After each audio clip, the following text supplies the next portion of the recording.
How is Mars 2020 Perseverance rover different? In 2021, NASA's new Mars 2020 Perseverance rover will land on the red planet. It looks a lot like the previous rovers sent to Mars. So how is Perseverance so different? Well, it is a totally new rover with new and exciting capabilities and innovations not seen on other rovers before. By comparison, Sojourner, launched in 1996, was sent to Mars to test the feasibility of low-cost landings on and exploration of the Martian surface. It landed using an airbag system, allowing the craft to bounce to a landing on the planet. The successful mission ended in September 1997. In 2004, the twin Mars rovers Spirit and Opportunity landed on Mars by also using airbags. Spirit performed until communication was lost in 2010, and due to a planetary dust storm, Opportunity stopped communicating in 2018. Because of dust covering the solar panels, Opportunity was never able to recharge its batteries, so NASA in 2019 officially declared Opportunity dead after 14 years of operation. NASA's next rover, Curiosity, landed on Mars in 2012. Curiosity was twice as long and 5 times heavier than Spirit and Opportunity, so it couldn't land with airbags like they did. Instead, NASA developed a landing system consisting of a parachute, descent vehicle, and an approach called a sky crane maneuver for lowering the rover on a tether to the surface during the final seconds before landing. Curiosity looked at the role water played on Mars and continues to explore the planet's past habitability. NASA's Perseverance mission is different from any of those other rover missions, however.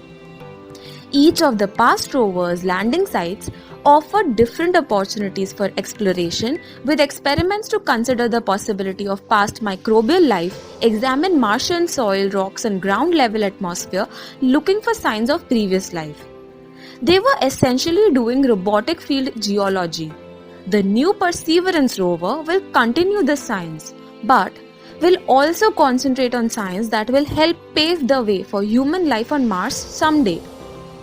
The Perseverance rover helps prepare for future human exploration of Mars by testing a technology for extracting oxygen from the Martian atmosphere, which is 96% carbon dioxide. This new technology helps mission planners test ways of using Mars's natural resources to support human explorers and improve designs for life support, transportation, and other important systems for living and working on Mars. The Mars 2020 Perseverance rover uses the same landing technique developed for Curiosity. Perseverance, however, adds some amazing improvements with new entry, descent, and landing techniques such as Terrain Relative Navigation (TRN). Terrain Relative Navigation allows the rover to detect and to avoid hazardous terrain by diverting around obstacles during its descent through the Martian atmosphere. Previous rovers simply landed and for the most part hoped that the landing would be uneventful. Also, brand new on the Mars's Perseverance rover is a system called Range Trigger. Previous rovers landed but were not necessarily as close to the exact landing spot as desired. The rover would then have to be driven to the desired exploration spot, and that could take days or even more. Range Trigger tells the parachute when to open so that the Perseverance can land closer to the exact desired landing spot in the landing area, shaving off as much as a year from the rover's final arrival at its prime work site. This time, in addition to a full color camera, a microphone has been added, which allows engineers to better analyze entry, descent, and landing. NASA's new Perseverance rover lands at Jezero Crater. Jezero Crater formed billions of years ago, and water filled into it to form a deep lake about the same size as Lake Tahoe. Jezero Crater formed when a large object collided with Mars, excavating rocks from deep in the Martian crust, exposing them in the rim. These rocks would have been hot shortly after the impact and may have hosted hot springs. Deposits from these springs would be another target in our search for possible ancient life on Mars. Although the rovers can analyze Martian samples while on Mars, there are some things that scientists cannot do with a robot on Mars. This is another exciting addition to Perseverance, something that has never been done before. A sample collection and changing system has been added to the rover's capabilities.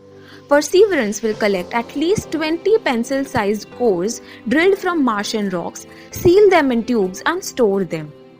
NASA is confident that later missions will be able to retrieve those samples and return them to Earth for analysis. One possibility is that a small rover can retrieve the cached samples and a rocket can propel them into Mars's orbit. They would then be transferred to an orbiter that could return the samples to Earth. One of the coolest pieces of equipment carried on the 2020 rover is the Mars helicopter. The law of physics says that it is nearly impossible to fly a heavier than air vehicle on Mars with its thin atmosphere. Engineers, however, going on the theory that if the helicopter is light enough and the blades spin fast enough, it should fly. The helicopter is a small autonomous rotorcraft. It weighs in at just under 4 pounds. Its fuselage is about the size of a softball, and its twin, counter-rotating blades will bite into the thin Martian atmosphere at almost 3000 rpm, rotations per minute, about 10 times the rate of a helicopter here on Earth. The helicopter also contains built-in capabilities needed for operation on Mars, including solar cells to charge its lithium-ion batteries and a heating mechanism to keep it warm through the cold Martian nights. It will get to Mars attached to the belly pan of the Mars's 2020 rover. Once the helicopter is on the planet's surface, a suitable location will be found to deploy the helicopter down from the vehicle and place it onto the ground. The rover is then driven away from the helicopter to a safe distance from which it will relay commands. After its batteries are charged, controllers on Earth will command the Mars helicopter to take its first autonomous flight into history.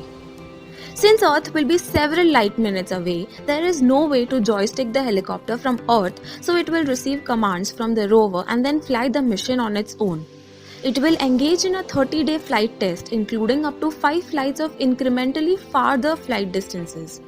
On its first flight, the Marscopter will make a short vertical climb to 10 feet where it will hover for about 30 seconds. The Mars helicopter is considered a high-risk, high-reward project. If it does not work, the Mars 2020 mission won't be affected. But if it does work, helicopters may have a real future as low-flying scouts and aerial vehicles to access locations not reachable by ground travel.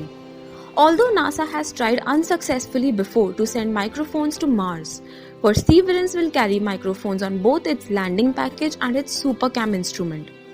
The SuperCam mic will enable scientists to hear the sounds of Mars, and the landing microphone allows engineers to analyze entry, descent and landing and capture sounds of the rover at work.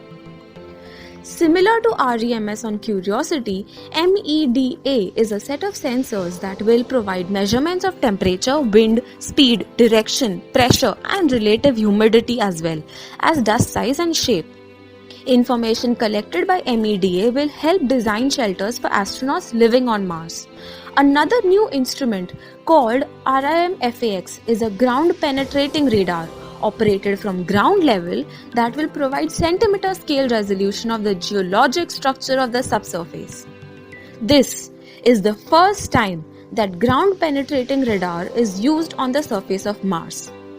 Previous GPR observations have been conducted from orbiters. Another brand new instrument called MOXIE is totally different than any other instrument on past rovers. It is aimed directly at preparing for humans living on Mars. Scientists are hoping to demonstrate that we can change carbon dioxide into oxygen. MOXIE's goal is to demonstrate that it can also make oxygen to fuel rockets so that future Mars explorers can return home to Earth. Currently, a rocket capable of launching a crew and its equipment into orbit from Mars would need to be propelled by about 7 metric tons of methane and 27 metric tons of oxygen. Getting all that oxygen to Mars for the return trip would require many launches from Earth just to get it there. Since Mars' atmosphere is primarily carbon dioxide, it hoped that MOXIE could produce the required oxygen for the return trip, eliminating the need to transport oxygen from Earth. The Mars Perseverance rover has 23 cameras, some new and some enhanced versions of the ones that are on Curiosity. Two Mastcam-Z cameras will determine mineralogy of the Martian surface and assist with rover operations. PIXL will provide capabilities that permit more detailed detection and analysis of chemical elements than ever before. Sherlock will be able to determine whether organics that the lander detects are native to Mars or whether those organics came from a meteoroid that bombarded Mars. Sherlock is also critical for NASA's study of spacesuits that will be worn by astronauts on Mars. NASA is sending a piece of an astronaut's helmet and 4 kinds of spacesuit fabric aboard Perseverance. This is the first time that spacesuit material has been sent to Mars, and it will provide valuable information for protection of astronauts visiting Mars. Watson is one of the tools on the arm or turret at the end of the robotic arm. It can take pictures of other arm-mounted instruments at work. For example, it can be pointed at the oxygen-making experiment MOXIE to help monitor how much dust accumulates around the inlet that lets in Martian air for the extraction of oxygen. SuperCam is the next generation of the ChemCam instrument, now operating on Curiosity. It is mounted on the rover's mast or head. It can identify which elements in the Martian dust may be harmful to humans. Like ChemCam, SuperCam will shoot a laser at rocks from about 20 feet away to vaporize some of the rock and analyze the vapor. SuperCam uses a more powerful green laser to determine if there are minerals that formed in the presence of liquid water. The new microphone mounted on SuperCam will allow scientists to listen as the laser hits a target. The popping sound it makes changes depending on the rock's material properties. CacheCam is also a brand new camera that looks down at the top of the samples collected and cached. It takes pictures of sampled materials and the sample tubes as they are being prepared for sealing and caching. This keeps a record of the entire process for each sample collected, so that in the future, when the means for returning these samples to Earth is developed, there will be a complete record of their being obtained and sealed. Up-look cameras can see the parachute's inflation and see the descent stage in operation as it lowers the rover from the sky crane. A descent stage camera views the rover from above and a down-look camera views the ground. Two NAV-cam cameras are mounted high on the rover's mast. These help engineers drive the rover around Mars. Mounted at the front and rear of the rover's body, pointing down toward the ground, are two front and two rear hazcams, which guide the rover and help steer around hazards while driving across the Martian surface. The enhanced engineering cameras are all share the same camera body, but use different lenses selected for each camera's specific task. They will help in positioning the tools on the robotic arm. They are located at various places on the rover. As astronauts travel through the solar system, they will need to communicate quickly with other spacecraft and with Earth, and in emergencies even hold video conferences. NASA, looking ahead to human travel to Mars and the solar system, is updating its deep space network and is developing a communication system to operate at higher radio frequencies and at optical frequencies using laser communication systems. A new internet system is being developed that will give each planet its own domain name, for example, www.alphabase.mars. The new system will even compensate for the great time delay in communicating between bodies in space, including the distance between Mars and Earth, which is 29 minutes one way when Mars is closest to the Earth. As humans push further into the exploration of our solar system and beyond, eventually we will take the next step beyond unmanned probes and take the first human step onto Mars. Although humans have been exploring the science of the red planet for some time, learning about its geology, chemistry, past life and its mysteries, we are now ready to start planning on how humans will take that first step onto another planet in our solar system. Mars 2020 Perseverance rover not only continues unmanned science exploration, but now examines for the first time how humans themselves will land on, live on, and explore the red planet. We will learn how to provide power for the explorers. We will learn how to provide breathable oxygen and generate fuel for a return trip back to Earth. We will learn how to provide food and drinking water, allowing humans to stay on the surface. The Perseverance rover will give us the information we need to allow that first human step on Mars. Drop a like if you found this video interesting and subscribe if you haven't already for more videos like these.